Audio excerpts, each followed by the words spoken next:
എനിക്കിപ്പോൾ ഫോൺ തരാറില്ല.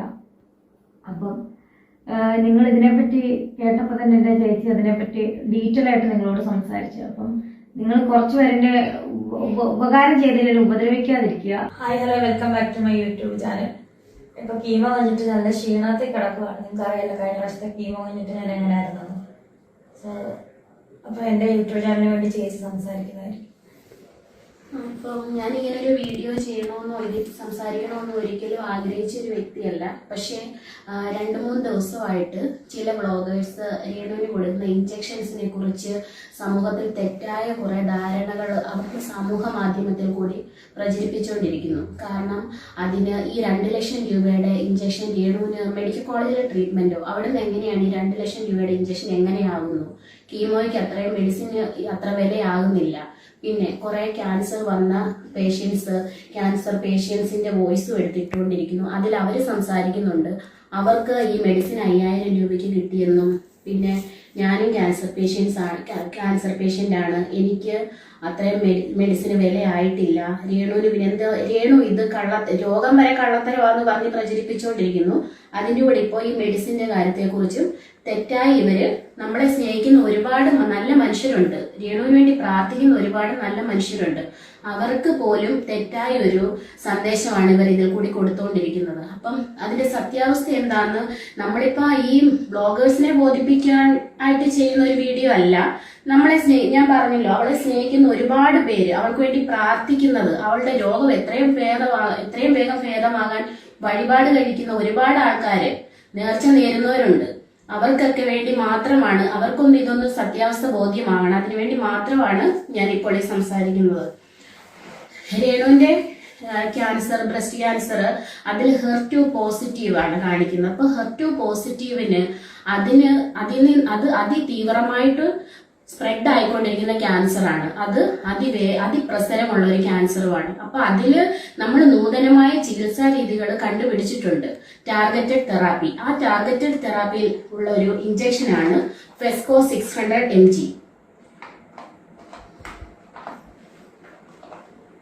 ഈ ഒരു ഇഞ്ചക്ഷൻ ആണ്.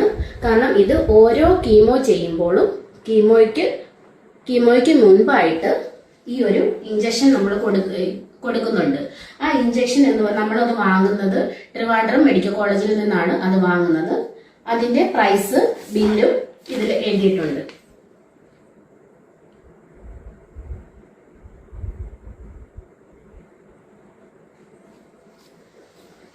പിന്നെ രേണുവിന് കീമോ കൊടുക്കുന്നത് കാർബോപ്ലാറ്റിൻ എന്ന മെഡിസിൻ ആണ്.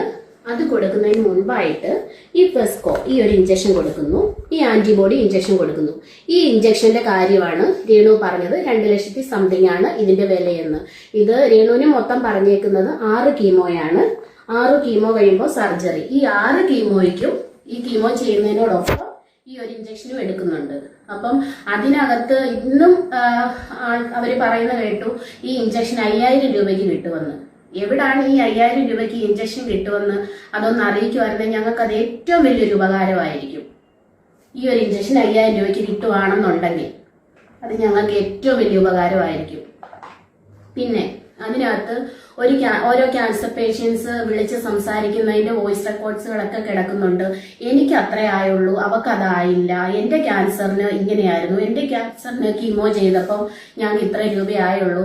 അത് പറയുന്നവരോട് എനിക്കൊരു കാര്യം പറയാനുള്ളത്, ഈ ക്യാൻസർ എന്ന് പറയുന്നത് അത് പല ടൈപ്സ് ഉണ്ട്, പല സ്റ്റേജസ് ഉണ്ട്, അതിന്റെ ട്രീറ്റ്മെന്റ് പല ടൈപ്പാണ്.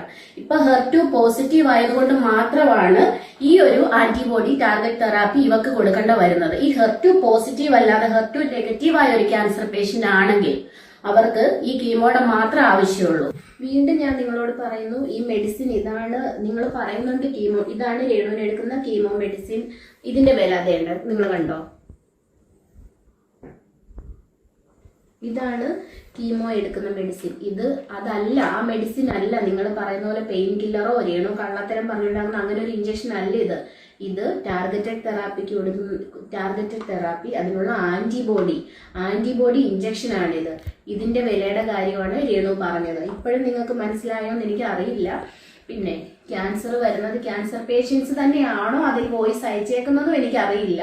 ഈ ഇഞ്ചക്ഷന്റെ കാര്യം നിങ്ങൾ പറയുന്ന പോലെ പെയിൻ കില്ലറോ അല്ലെങ്കിൽ നിങ്ങൾക്ക് 5000 രൂപ കിട്ടിയ മെഡിസിനോ അതാണ് ഇപ്പം നിങ്ങൾക്ക് മനസ്സിലായി കാണുമല്ലോ. ആ നിങ്ങൾ പറഞ്ഞ മെഡിസിൻ ആണോ ഇതെന്ന് നിങ്ങൾ കൺഫേം ചെയ്തിട്ടാണോ ഇങ്ങനെ ഒരു വീഡിയോ ഇടുന്നെന്ന് എനിക്കറിയില്ല.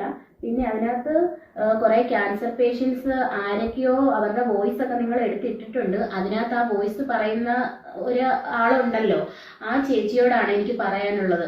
അതിനകത്ത് ചേച്ചി പറയുന്നുണ്ടല്ലോ, എനിക്ക് അത്രേ ആയുള്ളൂ, എനിക്കും ബ്രസ്റ്റ് ക്യാൻസർ തന്നെയാണ്. ചേച്ചിയുടെ ആ ട്രീറ്റ്മെന്റ് റെക്കോർഡ്സും അതിന്റെ രേഖകളെല്ലാം ചേച്ചിയുടെ കയ്യിലുണ്ടല്ലോ. ചേച്ചിക്ക് അത് അറിയാമായിരിക്കുമല്ലോ. ചേച്ചി അത് വായിച്ചു നോക്കില്ലേ? ചേച്ചിയുടെ വീട്ടിലുള്ളവർക്ക് അത് അറിയാം. ചേച്ചി ഒന്ന് നോക്ക്, അതിൽ ചേച്ചിയുടെ ക്യാൻസർ ഏത് ടൈപ്പാണ്, ഏത് സ്റ്റേജ് ആണ്, അതിൽ HER2 പോസിറ്റീവ് ആണോ അതോ നെഗറ്റീവ് ആണോ? ഇതൊക്കെ രേണുവിന് ഇത്രയും സംഭവങ്ങൾ ഇതാണ് രേണുവിന്റെ ക്യാൻസറിന്റെ ടൈപ്പ്. ആ ടൈപ്പ് തന്നെയാണോ ചേച്ചിക്ക് ഉണ്ടായത് ചേച്ചി ഒന്ന് നോക്കുക. എന്നിട്ട് വേണം ചേച്ചി പറയാൻ ചേച്ചിക്ക് ആയ മെഡിസിന്റെ വില തന്നെയാണോ രേണുവിനും ആകുന്നത്, ചേച്ചിക്ക് കൊടുക്കുന്ന ട്രീറ്റ്മെന്റ് ആണോ രേണുവിനും കൊടുക്കുന്നതെന്ന്. രേണു ഹോസ്പിറ്റലായിരുന്നു എന്ന് കള്ളത്തരം പറയുന്നു, അവള് ഹോസ്പിറ്റലല്ലായിരുന്നു, അത് കെട്ടിച്ചമച്ച കഥയാണ് എന്നൊക്കെ പറയുന്നവരും ഉണ്ട്. അവരോട് പറയാനുള്ള, നിങ്ങളുടെ വീട്ടിൽ ആർക്കെങ്കിലും ഈ ഒരു ക്യാൻസർ വന്ന് അതിലെ സ്റ്റേജ് ഇവരുടെ ആ ഒരു സ്റ്റേജ് ആയവരാണെന്നുണ്ടെങ്കിൽ നിങ്ങൾ അങ്ങനെയുള്ളവർ ഇത് പറയില്ലെന്ന് എനിക്ക് ഉറപ്പുണ്ട്. കാരണം ഓരോ കീമോ ചെയ്ത് കഴിയുമ്പോഴും അവരുടെ കൗണ്ട് കുറയുന്നു, പിന്നെ വോമിറ്റിങ്, ലൂസ് മോഷൻ, അങ്ങനെയുള്ള ഓരോ അതിന്റെ സൈഡ് എഫക്ട്സുകളും വരുമ്പോൾ നമുക്ക് കണ്ടു നിൽക്കാൻ പറ്റില്ല. അങ്ങനെ അവർ ICUലാകും. പിന്നെ അത് കഴിഞ്ഞ് അതിൽ നിന്ന് റിക്കവർ ആയി വന്നു കഴിയുമ്പം അടുത്ത കീമോയുടെ ടൈം ആകും. ആ കീമോ കഴിയുമ്പോൾ പിന്നെയും ഇങ്ങനെ ഈ കീമോ തീരുന്നോടം വരെ ഈ ഒരു അവസ്ഥയിലൂടെയാണ് കടന്നു പോകുന്നത്. അത് അറിയാവുന്നവർക്കും അത് അനുഭവിച്ചവർക്കും ആ ഒരു വേദന മനസ്സിലാകും. അല്ലാതെ ഹോസ്പിറ്റലിലാണെന്നോ അപ്പോൾ എന്നും അവൾ അങ്ങനെ കിടക്കണമെന്നോ അങ്ങനെയൊക്കെ ആഗ്രഹിക്കുന്നവരും ഉണ്ടെന്ന് എനിക്ക് മനസ്സിലാക്കാൻ പറ്റുന്നുണ്ട് ഇതിൽ നിന്ന്. കാരണം കീമോ കഴിഞ്ഞ് അതിന്റെ ആ ഒരു എഫക്റ്റ്, അതിന്റെ ബുദ്ധിമുട്ടുകൾ, അതിന്റെ ശാരീരികമായ അസ്വസ്ഥതകൾ അതൊക്കെ കഴിഞ്ഞിട്ട് അവളൊന്ന് എഴുന്നേക്കണ്ടേ? അവൾ എന്നും അങ്ങനെ കിടക്കണമെന്നാണോ നിങ്ങളുടെ ആഗ്രഹം? കുഞ്ഞുണ്ട്, അവൾക്കൊരു കുഞ്ഞുണ്ട്, അത് നിങ്ങൾക്ക് എല്ലാം അറിയാമല്ലോ. അവൻ എന്തുമാത്രം ആഗ്രഹിക്കുന്നുണ്ടെന്ന് അറിയാം അവൾ തിരിച്ചു വരണമെന്ന്. 100 പേര് രേണുവിനെ കുറ്റപ്പെടുത്തുമ്പോഴും അവളുടെ കുടുംബവും അവളുടെ കുഞ്ഞും അവൾക്ക് വേണ്ടി പ്രാർത്ഥിക്കുന്ന, അവരെ സ്നേഹിക്കുന്ന ഒരുപാട് ആൾക്കാരുണ്ട്. ഞങ്ങളൊക്കെ ആഗ്രഹിക്കുന്നുണ്ട് അവൾ പഴയതുപോലെ തിരിച്ചു വരും. അതിനുവേണ്ടി ഞങ്ങൾ ഓരോ കാര്യത്തിനും ഓടുന്നു. പുതിയ ടെസ്റ്റുകൾ, കാര്യങ്ങൾ, ഹോസ്പിറ്റല്, പുതിയ ട്രീറ്റ്മെന്റ്, മെഡിസിൻ, ഇതെല്ലാമായിട്ട് ഞങ്ങൾ മുന്നോട്ട് പോകുന്നു പ്രാർത്ഥനയോടുകൂടി. അതിൻ്റെ ഇടയ്ക്ക് എന്തിനാണ് നിങ്ങൾ ഇങ്ങനെ ദ്രോഹിച്ചുകൊണ്ടിരിക്കുന്നതെന്ന് എനിക്കറിയില്ല. ഇനിയെങ്കിലും നിങ്ങൾ ഈ സത്യാവസ്ഥയൊന്ന് മനസ്സിലാക്കുക. ഈ മെഡിസിന്റെ കാര്യം ഒന്നും ഒരു കള്ളത്തരമുള്ള കാര്യമല്ല. ഇതൊക്കെ സത്യസന്ധമായ കാര്യങ്ങളാണ്. ഇതൊക്കെ ഒന്ന് മനസ്സിലാക്കിയിട്ട് വേണ്ടേ നിങ്ങൾ ഇതുപോലെ വീഡിയോ ചെയ്യാൻ? എന്തിനാണ് അവളെ വീണ്ടും ഇങ്ങനെ ദ്രോഹിക്കുന്നത്? നിങ്ങൾക്ക് അവൾക്ക് വേണ്ടി നിങ്ങൾ ഒന്നും ചെയ്യണ്ട. ഞങ്ങളൊന്നും ആവശ്യപ്പെടുന്നില്ല. നിങ്ങൾ അവളെ സ്നേഹിക്കുന്നവരുടെ പ്രാർത്ഥന മാത്രമേ ഞങ്ങൾ ചോദിക്കുന്നുള്ളൂ. ഇനിയെങ്കിലും അവളെ കുറ്റപ്പെടുത്തുന്നവർ ഈ സത്യാവസ്ഥയൊന്ന് മനസ്സിലാക്കണം. എനിക്ക് ക്യാൻസർ വന്നു, എനിക്ക് ഇത്ര രൂപയായുള്ളൂ, പിന്നെ ഇവൾക്ക് എങ്ങനെയാണ് 2 ലക്ഷം രൂപയാകുന്നത്? പിന്നെ ഇന്ന് കിടക്കുന്ന കണ്ട് എനിക്ക് ക്യാൻസർ പേഷ്യൻസ് ഒക്കെ ആളെ വിളിച്ച് പറയുന്നെന്ന്. എനിക്ക് ഭയങ്കര പെയിനാണ്, ക്യാൻസറിനെ സഹിക്കാൻ പറ്റുന്നില്ല, രേണുവിന് കൊടുത്ത ഇഞ്ചക്ഷൻ ഞങ്ങൾക്ക് കൂടി തരാൻ. ഇത് പെയിൻ കില്ലർ അല്ല. നിങ്ങൾക്ക് വീഡിയോ ചെയ്യണമെങ്കിൽ നിങ്ങൾ വീഡിയോ ചെയ്തോളൂ. പക്ഷെ മെഡിസിന്റെ കാര്യം അതേക്കുറിച്ച് നിങ്ങൾ വ്യക്തമായിട്ട് അറിഞ്ഞിട്ടായിരിക്കണമെന്ന് മാത്രം. പിന്നെ അതിന്റെ ഇടയ്ക്ക് കുറച്ച് പേര് വന്ന് കമന്റ്സ്, അത് ഇന്ന് ഞാൻ കണ്ടായിരുന്നു, ആ കമന്റ്സിനകത്ത് കിടക്കുന്നു അവളുടെ തന്തയും തള്ളയും എല്ലാരും കൂടെ ഇറങ്ങി തെണ്ടാൻ പറയാൻ. ഈ പറയുന്ന ഓരോ വ്യക്തികളോട് ഞാനൊരു കാര്യം പറയട്ടെ.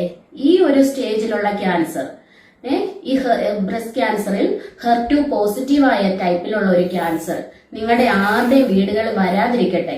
അത് വന്നു കഴിഞ്ഞാൽ ഓരോ കീമോ ചെയ്യുമ്പോഴും ഈ ഒരു ഇഞ്ചക്ഷനും കൂടെ അതിന്റെ കൂടെ എടുക്കേണ്ടതാണ്. അത്യാവശ്യമായിട്ടും അത് എടുക്കേണ്ടതാണ്. അപ്പൊ അതിനോരോന്നിനും ഈ 2 ലക്ഷത്തി സംതിങ് വിലയാകും. ചിലപ്പോൾ 6 കീമോ കഴിഞ്ഞ് സർജറിയും കഴിഞ്ഞ് നമുക്ക് വീണ്ടും ഇത് നെഗറ്റീവ് ആയില്ലെന്നുണ്ടെങ്കിൽ ഇത് തുടർച്ചയായി ഒരു 17 എണ്ണോ എത്ര കീമോ പറഞ്ഞാൽ അതിനനുസരിച്ച് ഇത്രയും വിലയുടെ മെഡിസിൻ ആവശ്യമായിട്ട് വരും. അപ്പൊ നിങ്ങൾ എന്നറിഞ്ഞിട്ടാണ് ഈ കുറ്റപ്പെടുത്തുന്നതെന്ന് എനിക്കറിയില്ല. ഈ മെഡിസിന്റെ കാര്യത്തിൽ ഇതാണ് സത്യാവസ്ഥ. ഇനി ഞങ്ങൾ പറയുന്നതിൽ എന്തെങ്കിലും നിങ്ങളെ ബോധിപ്പിക്കേണ്ട ആവശ്യമില്ല. പക്ഷെ ഞാൻ ഇപ്പോഴും പറയുന്നു, അവളെ സ്നേഹിക്കുന്നവരും അവൾക്ക് വേണ്ടി പ്രാർത്ഥിക്കുന്നവരും അവര് ഈ സത്യം ഒന്ന് മനസ്സിലാക്കണം. ആരുടെയും മുമ്പിൽ അവൾ തെണ്ടാൻ വന്നിട്ടില്ല നിങ്ങൾ പറയുന്ന പോലെ. ഈ ഒരു 2,00,000 സംതിങ് രൂപയുടെ ഈ ഒരു മെഡിസിൻ, ഇത് വെറും ഫ്രീ ആയിട്ട് ഞാൻ ഇപ്പോഴും അതാ നിങ്ങളോട് ചോദിക്കുന്നത്, ഈ ഒരു മെഡിസിൻ ആണോ നിങ്ങൾ ഉദ്ദേശിച്ചത്? ഇതാണെങ്കിൽ ഇത് 5,000 രൂപയ്ക്ക് കിട്ടുന്നുണ്ടെങ്കിൽ ദയവായിട്ട് അത് ഞങ്ങൾക്ക് ആ കിട്ടുന്ന സ്ഥലം നിങ്ങളൊന്ന് പറഞ്ഞു തരിക. എന്റെ അനിയത്തിക്ക് വേണ്ടി ഞാൻ അത് എന്റെ ഒരു അപേക്ഷയാണ്. എന്റെ മെഡിസിനെ പറ്റിയുള്ള വിവാദങ്ങളൊക്കെ ഇപ്പൊ നടന്നുകൊണ്ടിരിക്കുന്നത് ഞാൻ അറിഞ്ഞു. എനിക്ക് ഫോൺ തരാത്തതുകൊണ്ട് ഞാൻ ഇതൊന്നും അറിയുന്നില്ല. ഡോക്ടേഴ്സ് പറഞ്ഞിട്ടുള്ള വിവാദമൊന്നും കേൾക്കരുതെന്ന്. അത് എൻ്റെ രോഗത്തിന്റെ ട്രീറ്റ്മെന്റിനെ ബാധിക്കുമെന്ന് പറഞ്ഞുകൊണ്ട് എൻ്റെ വീട്ടുകാർ എനിക്കിപ്പോൾ ഫോൺ തരാറില്ല. അപ്പം നിങ്ങൾ ഇതിനെപ്പറ്റി കേട്ടപ്പോൾ തന്നെ എൻ്റെ ചേച്ചി അതിനെപ്പറ്റി ഡീറ്റെയിൽ ആയിട്ട് നിങ്ങളോട് സംസാരിച്ചു. അപ്പം നിങ്ങൾ കുറച്ച് പേരുടെ ഉപകാരം ചെയ്തതിൽ ഉപദ്രവിക്കാതിരിക്കുക. എൻ്റെ കുഞ്ഞിനെ ഓർത്ത്, എൻ്റെ വീട്ടുകാരെ ഓർത്ത്, എന്നെ സ്നേഹിക്കുന്ന കുറച്ച് പേരുണ്ട് എൻ്റെ കൂടെ. അവരെ ഓർത്ത് നിങ്ങൾ എന്നെ ഉപദ്രവിക്കാതിരിക്കുക. എനിക്ക് നല്ല തലയ്ക്കകത്ത് വേദനയുണ്ട്. എനിക്ക് ഉറങ്ങി മതിയാവുന്നില്ല. ഇങ്ങനെ എഴുന്നേക്കാൻ പോലും വയ്യാതെ കിടക്കുവാണ്. കഴിഞ്ഞ ദിവസം പറഞ്ഞ പോലെ ഇവൾക്ക് ഈ ഓർമ്മ പോയി പിന്നെ 2 ദിവസം ഒന്ന് ചാടിക്കും എന്നൊക്കെ പറയുന്ന പോലെ ഒന്നും അല്ല ഇത്. കീമോ എടുത്തു കഴിഞ്ഞാൽ എങ്ങനെയാണ് കുറച്ച് ദിവസത്തിന് ഞാൻ തിരിച്ചു വരണമെന്നുള്ള എൻ്റെ കൊച്ചിൻ്റെ പ്രാർത്ഥന, എൻ്റെ വീട്ടുകാരുടെ പ്രാർത്ഥനയും എന്നെ സ്നേഹിക്കുന്ന കുറച്ച് പേരുടെ പ്രാർത്ഥന കൊണ്ടാണ് ഞാൻ തിരിച്ചു വരുന്നത്. ഇതിപ്പം ഞാൻ മരിക്കാൻ വേണ്ടി തന്നെ ആഗ്രഹിക്കുന്ന കുറച്ച് പേരും ഈ ഒരു വ്ളോഗേഴ്സിലുണ്ടെന്നാണ് എനിക്ക് തോന്നുന്നത്. ഞാൻ അവർക്കൊന്നും ഒരു രോഗം ചെയ്തില്ല. നിങ്ങളാരും എനിക്ക് ഒരു ഉപകാരവും ചെയ്യണ്ട. നിങ്ങൾ ഉപദ്രവിക്കാതിരുന്നാൽ മതി. ഞാൻ എങ്ങനെയും മരുന്നുമായിട്ട് ഞാൻ ജീവിച്ചു പോട്ടെ. പിന്നെ എനിക്ക് വേണ്ടി എന്നെ സ്നേഹിക്കുന്ന കുറച്ച് പേരും കൂടെ ഉണ്ട്. അവർ എനിക്കൊന്ന് ഈ വീഡിയോസ് എല്ലാം ഒന്ന് ലൈക്കും ഷെയറും ഒന്ന് എൻ്റെ ചാനൽ ഒന്ന് സബ്സ്ക്രൈബ് ചെയ്താൽ മാത്രം മതി. അങ്ങനെ കിട്ടുന്ന വരുമാനത്തിൽ നിന്ന് എനിക്ക് എന്തായാലും മരുന്നും കാര്യങ്ങളൊക്കെ ആയിട്ട് ഞാൻ പൊക്കോളാം. അപ്പം എൻ്റെ ഇന്നത്തെ വ്ളോഗ് ഇവിടെ അവസാനിച്ചിരിക്കുകയാണ്. ഇനി അടുത്തൊരു വ്ളോഗുമായിട്ട് വീണ്ടും കാണുന്നതോടെ വരെ ബൈ.